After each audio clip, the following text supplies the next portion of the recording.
Hi, I'm Kierin Barnard from Mecad Systems, and in this video I'm going to show you how to create a company standard holewizard toolbox. So first I'm going to go into SOLIDWORKS, then I'm going to select System Options. In my System Options tab I'm going to select holewizard and toolbox. From here I'm then going to go ahead and select Configure. You will see it will then pop out a little window, and you'll see in your taskbar a little nut or screw.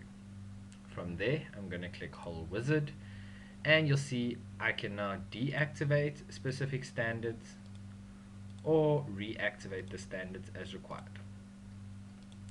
To create a company standard, I know that our company uses ISO standards, so from there I'm just going to click ISO and say copy standard. I'm then going to name it Mecad Durban, and I can go ahead and just click OK. I'm not going to do that as I already have created one. So from there, after I click on my Mecad Durban, you'll see now it gives me a bunch of options.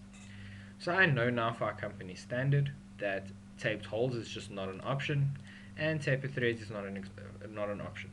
I can then go ahead and disable those. I can also go to straight holes, and I can go for our drill sizes and say that I know that these sizes, the first few sizes, are not available for us and would not work. So I can go and specifically select these sizes that I require.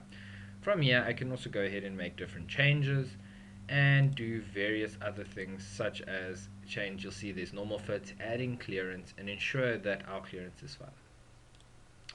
After that I can then go ahead and just click save. Okay. From here I'm then going to click feature, and I'm going to click the holewizard icon. You'll now notice under our standards, most of the standards that I've removed are gone. I can remove the rest, however I'm just going to select Mecad Durban.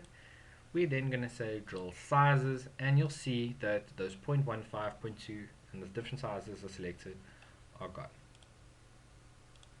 We can then just go and drag in, and you can see that a holewizard feature is created. Thank you so much for watching, and stay tuned for more to come.